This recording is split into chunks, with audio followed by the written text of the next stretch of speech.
Seja muito bem-vindo. Hoje teremos 2 vídeos do Wagner Borges falando sobre obsessores, ou seja, pessoas que faleceram e nos atrapalham, os chamados assediadores extrafísicos, espíritos doentios e assim por diante. São 2 vídeos e o primeiro deles é lá do Paranormal, não assisti ainda, está interessantíssimo, vem comigo. Então, mas assim, pelo que você está lendo aqui no Eclesiastes 12, o que ele está falando aí é sobre o decaimento do corpo humano pela idade Isso. ou pelo... Ou por algum outro processo que faça a vitalidade do corpo diminuir. Então o decaimento humano efetivamente pode acontecer, a gente pode acelerar isso. Porque você estava comentando um negócio de droga, né? Eu, quando era mais jovem, eu conhecia um amigo meu, que na verdade eu não conheço mais, que ele era esses jovens meio maluco, meio doido, né? Que gostam de ficar usando droguinha e tal. E aí ele começou a usar demais. Aí eu perdi o contato dele por alguns anos e quando eu encontrei de novo, já era outra pessoa. Já parecia que o olho... A degradação é muito o olho grande, ficou energética, duro. mental, física, infelizmente. Já era outra pessoa, assim, parecia que... E é engraçado, porque a sensação que eu tinha é de que não tinha mais alma dentro. Então, essa sensação, pelo desgaste da energia, numa condição dessa, e normalmente, eu falo isso como médium também, dificilmente uma pessoa dessa não teria um espírito mais denso acoplado, drenando a energia do vício. É como se esse espírito comandasse praticamente, ele tá uma simbiose, os dois ali dentro, não do corpo, dentro da aura, e ele controla totalmente. Você acha que o cara não está lá dentro porque a personalidade do outro está superposta sobre a dela, parece outra pessoa. Então, nesse sentido, pela obsessão, dá para você falar assim, parece que o sujeito perdeu a alma. Perdeu porque ela está cativada por uma outra inteligência danosa que faz o processo da obsessão em caso de droga pesada. Nesse caso, já não é nem mais o chamado assédio extrafísico, a obsessão. Já entra no caso que o termo técnico seria possessão. Quer dizer, aquele ser extrafísico dominou a tal ponto que ele possui totalmente. É como se aquele corpo praticamente fosse dele. Que ele usa para o quê? Para saciar através do vício, que é algo sim realmente terrível, né? Infelizmente. Vários espíritas e médiuns que passaram aqui já comentaram que os vícios, né, estão associados a obsessores. Eu explico por quê. Eu trabalhei como médium muitos anos em sessão de desobsessão. Então eu lidava muito com entidades bem pesadas que recebiam ajuda, eu como médium. Depois, na saída do corpo, eu somava uma coisa com a outra. Guru, eu acoplava uma entidade na sessão, de madrugada eu saía do corpo e continuava conversando com ele. Era a segunda parte. Literalmente, eu levei trabalho para casa, né? Peraí, não entendi. Deixa eu dar um exemplo. Dar um exemplo. Vamos imaginar que você, Ale, é uma entidade assediadora sobre o guru. Tá. Vai numa reunião onde eu estou, né, no caso, naquela época, você, como espírito, é puxado para o campo energético do médium para tirar ele, e aí alguém conversa com você, irmão, entra na luz, aquele papo todo. Mais tarde, durante o sono, eu fui para casa, dormi, tive uma saída do corpo e encontrei com você que horas antes. Tá. Aí eu falo assim, lembra, cara, que lá embaixo você acoplou comigo, agora vamos conversar. Cara, você morreu, porra, parte para outro plano, larga essa coisa estranha, vamos seguir na luz, tem vida para você seguir. Quer dizer, e isso juntava o lance da mediunidade por um lado e o lance da saída do corpo. E como eu estudava ambas, eu pude unificar os dois estudos, o que me deu uma mente mais completa do que só um médium ou só alguém que sai do corpo, porque me fez pegar duas vertentes e somar, né? Então, o que acontecia? Eu puxava a entidade e tirava. O que acontece? Uma entidade presa na aura de alguém, os pensamentos dela passam para dentro da mente da pessoa e da pessoa para ela. O que ocorre, então? Uma simbiose, não é uma entrada no corpo, uma carona na aura. A gente pode dizer também que seria o tipo de acoplamento energético, ou, dependendo da intensidade do acoplamento energético, chega até a chamada assimilação. É quase uma fusão de energias, mas não é algo de fato de entrar dentro, isso de forma nenhuma. Um vício feito, criado aqui na Terra, é em relação a algo da Terra. Por exemplo, álcool só tem no plano físico, droga só tem no plano físico. A pessoa desencarna, o vício está na mente dela, que é a geradora de todo vício, é a mente, só que ela não consegue mais pegar em nada físico, cara. E a abstinência vai pegar ela na mente. Aí você fala, Por que não chega um ser de luz e arrebata o cara para lá? Eles chegam, mas a vibração do cara é densa e eles falam, entra na luz. Não entro. Lá tem álcool? Não tem, então daqui eu não saio. Então, alguém preso a um vício não vai para frente. Ele quer voltar para o ponto onde é possível satisfazer o vício, mas ele não tem mais o corpo. O que ele procura? Alguém que usa droga pesada ou que bebe muito e que tem o mesmo desejo na aura, onde semelhante atrai semelhante. Ele vai encostar perto dela, mas não vai conseguir encostar perto de alguém que não bebe, por exemplo. Eu estou dizendo alcoolismo, não estou dizendo tomar um vinho. E aí ele encosta e tudo que a pessoa come e bebe é transformado em energia no sistema e passa para dentro da aura. É isso que ele suga. Nenhum espírito suga álcool ou droga. Ele suga o efeito da droga e o álcool no seu campo energético já como energia. Aí o que acontece? O viciado agora tem que bancar o vício de 2, ele vai ter que usar mais, porque o que ele está consumindo não satisfaz porque tem outro roubando, né, ali dele. Então, esses casos de obsessão com droga e vício, todas as áreas vão falar nisso, o que varia é a interpretação que cada um dá. Um médium vai falar de obsessão, um religioso pode falar de diabo. No entanto, o efeito é o mesmo. Independente do nome que você dá, está tendo um vampirismo. Independente também do que seja. Por quê? Você diz assim, o cara que usa droga, coitado, mas não é só sobre isso. Se você tem certas ideias fixas sobre a parte mais íntima, você entende o que eu estou falando, né? Isso também pode dar esse tipo de obsessão, de ideias fixas, obsessivas na vida após a morte. Você é viciado em joguinho, em jogos, é viciado em celular. Você sabia que atualmente existem espíritos ou seres extrafísicos, gente já falecida que fica com abstinência de celular, fica perturbado na vida após a morte depois por causa disso? Então, muita calma ao julgar assim, o cara usa droga pesada, ele é um coitado. Vício pode ser algo muito mais sutil do que você imagina. Então, toda atenção é pouco. E aí, cada área desenvolveu maneiras de afastar tais seres. Então, por exemplo, a prece, uma vibração a favor da pessoa. Mas veja, Lê, se você está com uma ferida aberta e tem moscas em cima, se você tirar as moscas sem fechar a ferida, vem outras moscas. Então, o que precisa fazer? Tirar as moscas e fechar a ferida. As pessoas querem tirar as moscas, espíritos assediadores, mas não quer manter a ferida do vício aberta onde virá outro. Então, qualquer trabalho de desobsessão ou de cura envolve 2 aspectos. Retirar a influência negativa, porque se não tirar, a pessoa não melhora. E dar o start para a pessoa despertar a consciência para cortar o elo que atraía a entidade. No caso, o vício. Agora, tem outros vícios, como o vício de ficar julgando a vida alheia, que ele não é químico igual o álcool e a droga, mas ele é mental e atrai uma entidade também presa ao processo de julgar os outros. Ambos ficam dentro do mesmo campo se alimentando da vida alheia, o que é um tipo de vício. Um veneno. Tá? Existe o cara que é viciado em adrenalina. A adrenalina é emanada pelas adrenais ou suprarrenais quando você está com medo ou está com raiva. Então, uma descarga de adrenalina que acelera o metabolismo, né? Você fica... Então, numa briga, a pessoa está adrenalizada. Num pega de carro numa avenida, a pessoa está adrenalizada. Então, o que acontece ali? Quando a adrenalina sobe, o sujeito se sente vivo. E aí, quando ela vai cair, porque depois o organismo não mantém, o sujeito se sente meio mortiço. Ele tem que brigar de novo para dar uma nova carga ou se expor em perigo de novo para dar uma nova carga. Ele fica viciado em cargas de adrenalina. É a pessoa que fala assim... O dia hoje está chato, porque ele não brigou com ninguém ainda, ele não encrencou com nada. Não tem gente assim? Inclusive, tem um chamado riscomania. O riscomaníaco, a pessoa que gosta de ter risco, é isso aí. A pessoa que é viciada em esporte radical, por exemplo, porque estar fronteiriço entre a vida e a passagem faz com que ela se sinta viva. Isso aí é um problemão, dá um monte de assediador extrafísico também. Um monte. Lógico. Como é que popularmente o pessoal fala? Pessoa é casca de ferida. Tem pessoa viciada em adrenalina. A Lê, guru, ela desencarna. Não tem mais o corpo nem as adrenais para produzir adrenalina, mas a abstinência. O que ele vai fazer? Encostar perto de alguém nervosinho ou alguém que gosta de brigar, e se não tiver, ele vai tentar encostar em alguém para irritar esse alguém para a adrenalina subir e ele drenar.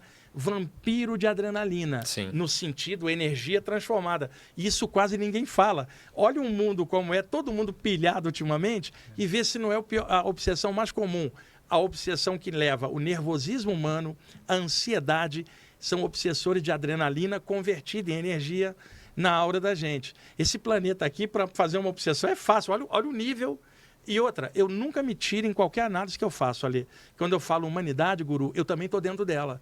Porque eu cansei de ver estudantes espirituais falando a humanidade como se ele não fizesse parte. Eu falo humanidade, eu participando dela, o somatório dela também tem eu na história. Então, quando eu falo humanidade complicada, eu estou inserido nessa complicação. Senão, nem teria encarnado aqui. E isso tira um pouco do ego de estudantes espirituais de se acharem diferente da média só porque tem acesso ou estuda algo espiritual. Alê, eu estudo isso há anos, vivencio isso há anos.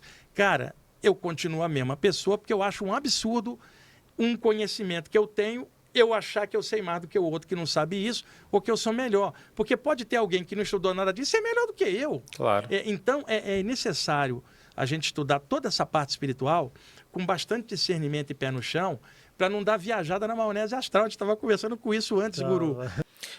Se você tem a chamada arrogância do saber, se você, não, eu tenho conhecimento magno. Não, mas veja bem, eu fui amigo do fulano, eu fui amigo do Chico, eu fui amigo do Valdo Vieira, então por isso eu estou, né, num barco elevado, besteira. Esse pessoal que tem esse tipo de coisa vai cair de um cavalo na vida após a morte, ainda mais se forem para dimensões inferiores. Aí eu falo, por quê? Eu era o cara aqui na vida humana, eu tinha um status, eu tinha isso, tinha aquilo, por que eu estou numa pior? Então assim, o ego, a vaidade, dá um tombo gigante, né? Não achar que está iluminado, cara, não achar que é diferente.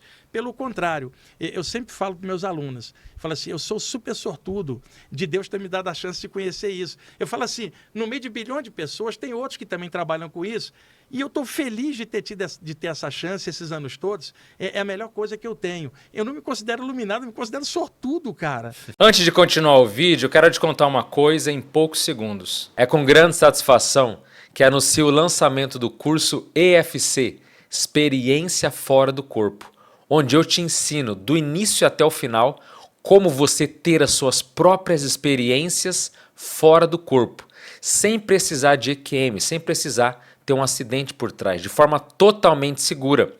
E esse curso conta com 2 módulos. O primeiro deles é o módulo completo, onde você assiste às aulas ao vivo comigo, as 20 aulas, e sendo 2 aulas por semana. E a novidade é que nós temos o módulo expresso.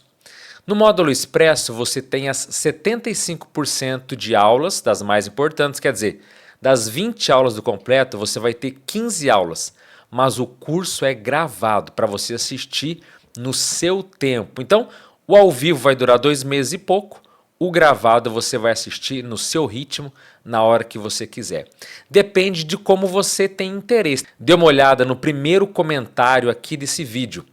Nesse primeiro comentário fixado, tem o primeiro link, vai te direcionar para que você possa se inscrever na turma que mais vai poder se adequar a você.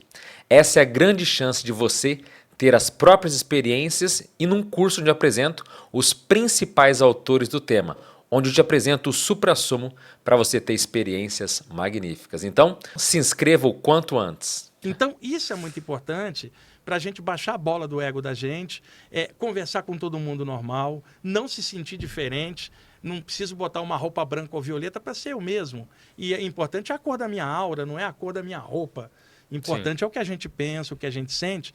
E é importante a gente estar num programa e falar isso, porque muita gente que achou que espiritualidade era você, por exemplo, vestir uma roupa exótica, falar de um jeitão diferente, sabe? Ficar toda hora só. Nada disso. Espiritualidade é você andar normal, conversar normal com todo dia, ajudar quem você puder. E a melhor maneira de se espiritualizar é ser feliz, cara. Uma pessoa feliz não enche o saco dos outros, não fica olhando o que os outros estão pensando ou fazendo. Não fica hipercrítico, querendo tesourar todo mundo, sendo extremamente rígido. Tem tanta coisa que gente feliz não faz, né? Não fica assediando os outros. É o máximo. Né? Ela compreende as diferenças, ela entende cada vez mais as diferenças entre as pessoas, porque ela vê uma unidade em tudo. E aí eu falo, se não for para ser feliz, cara, não adianta mexer com essas coisas. Realmente, e assim, antes de a gente passar para o próximo vídeo, eu queria só fazer um comentário de tudo isso que ele falou.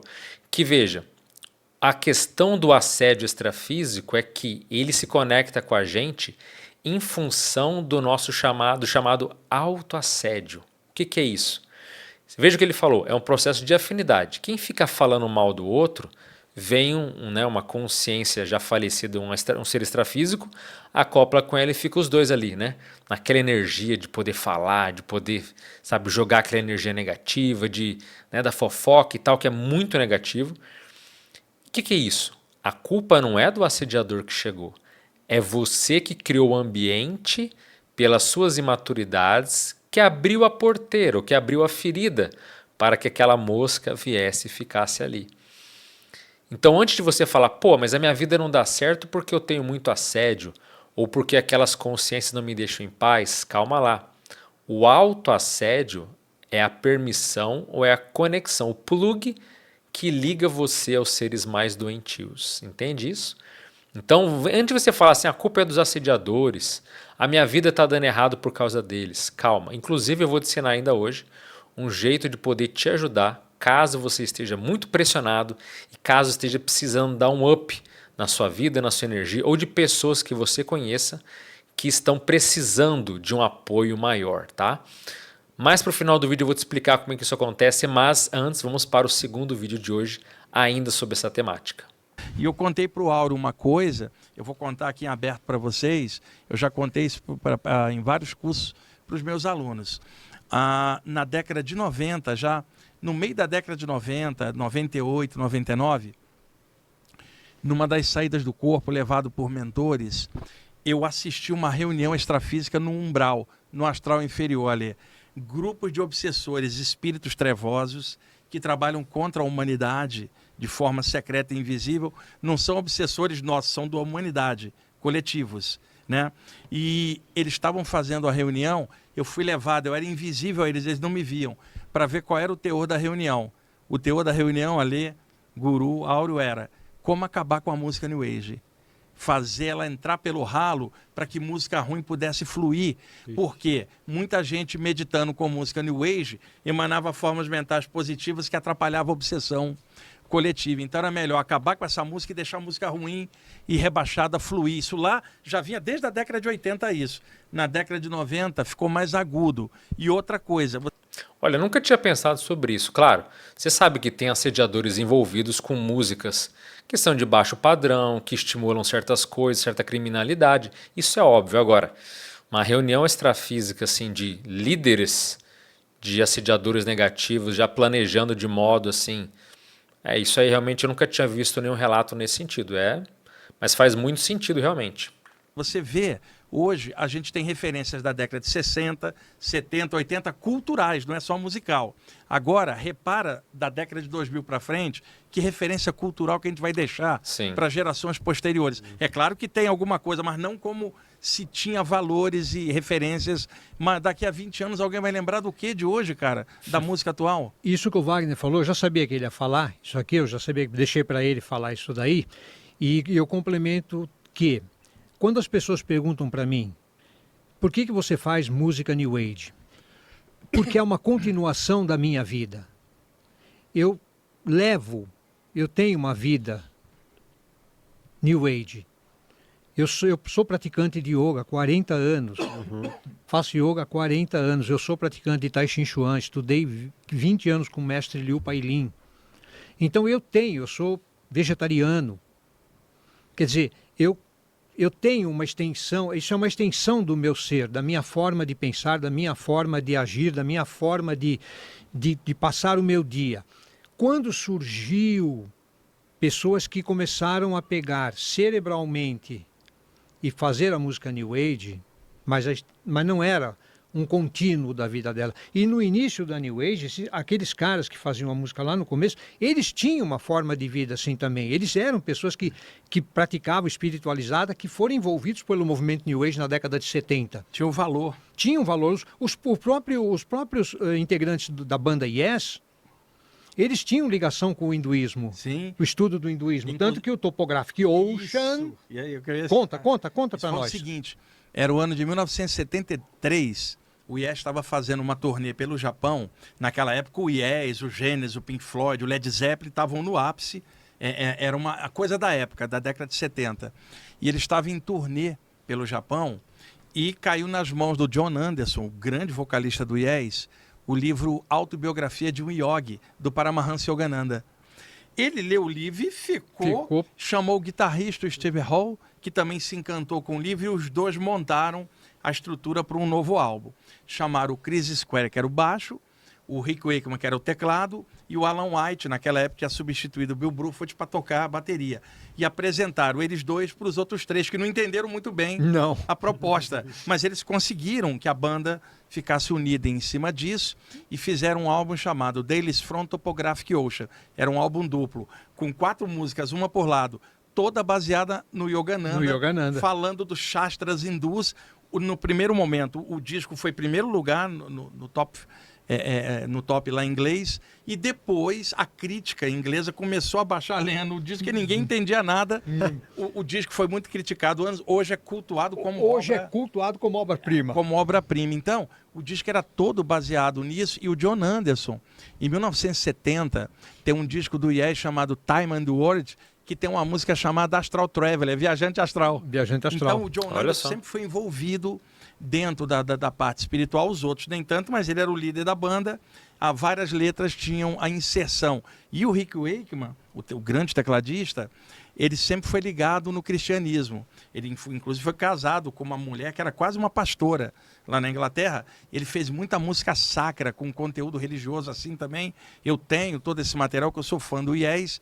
Então, o Yes fazia muitas letras trabalhadas nisso que o Aldo está falando, que já era um pezinho na New Age. Tanto que no início da década de 90, o John Anderson com o Kitaro, sim, fizeram um trabalho maravilhoso. Fizeram um trabalho chamado Dreams, um disco, onde o Kitaro toca a parte instrumental e o John Anderson canta as letras, que é lindo. Maravilhoso.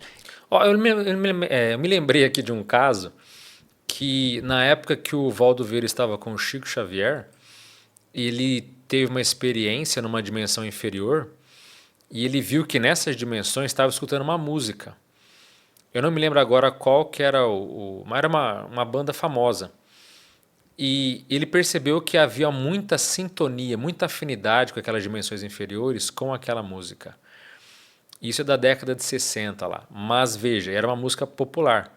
Tanto que quando ele volta para o corpo, ele fala assim: Chico, vamos quebrar esses discos, nunca mais vamos escutar isso aqui, porque isso tem conexão direta com as músicas. E veja, porque música é sintonia. Quando aquela letra tem uma intenção, tem um propósito, e aquilo é negativo do ponto de vista de princípios, de valores, aquilo estimula certos vícios, enfim, você sabe o que eu estou falando.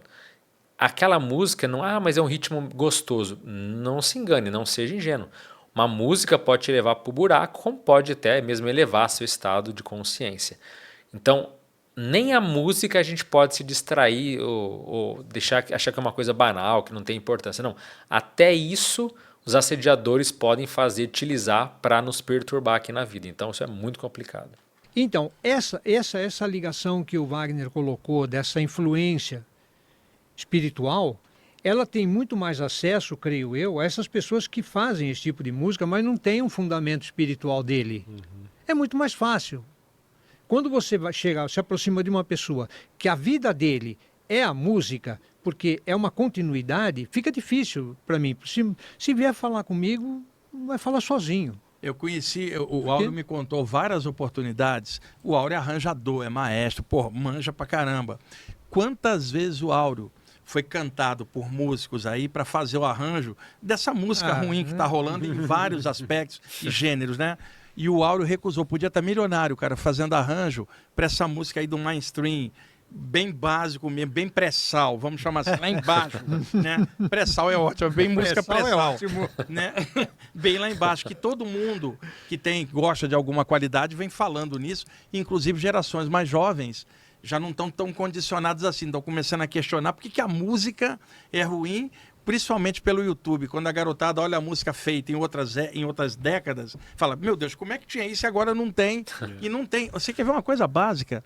Lembra na televisão americana, e passava aqui nas televisões também, tinha aqueles duetos, um homem e uma mulher cantores cantando junto, uma balada ali. Não tem, pode olhar. Você tem uma ideia. 2 cantores, um homem e uma mulher fazendo uma linda balada cantada em inglês. Não tem. Mais. E a própria MPB, aqui no Brasil, que é de altíssima qualidade Muito e boa. reverenciada no mundo inteiro, nem a MPB tem um espaço para tocar mais, como era antes. tem, Quer dizer, não para tem você mais. ver o esquema pesado de rebaixamento cultural e musical que a gente está vivendo. Não, sem dúvidas. Hoje o Brasil atravessa um momento extremamente delicado dentro da música. E Estados Unidos também. Todo mundo. É quando, né, essa parte da politicagem se mete no meio e aí realmente fica bem complicado. Mas o importante aqui é focar no seguinte: qualquer coisa pode atrair assediador para você, até música, para vocês verem. Mas isso faz o quê? Que a gente fique com medo, que se deva ficar assustado, reprimido, não pode ouvir uma música? Não, você pode ouvir sim o que você quiser, mas sempre com certa atenção. Essa música traz o que para mim? É que nem, por exemplo, sabe quando você tinha um relacionamento do passado que vocês tinham uma música juntos? Pois é, muitas vezes quando você escuta aquela música que te lembra aquela pessoa que você, sei lá, ficou desgostoso, ficou magoado, alguma coisa, aquilo evoca um passado que muitas vezes não cabe mais em você. O ideal, é claro, é poder superar aquilo e ouvir aquela música e ficar numa boa, mas tem muitas pessoas que ficam assediadas, quer dizer, abre brecha, lembra daquele passado conturbado por aquela música, os assediadores vêm ali, faz a festa, né? Faz você brigar para sugar energia, ou gostam de uma pessoa deprimida porque tem interesse naquele padrão também. Enfim, você entra em estados emocionais negativos pelos quais você vai ser vampirizado energeticamente por essas consciências extrafísicas.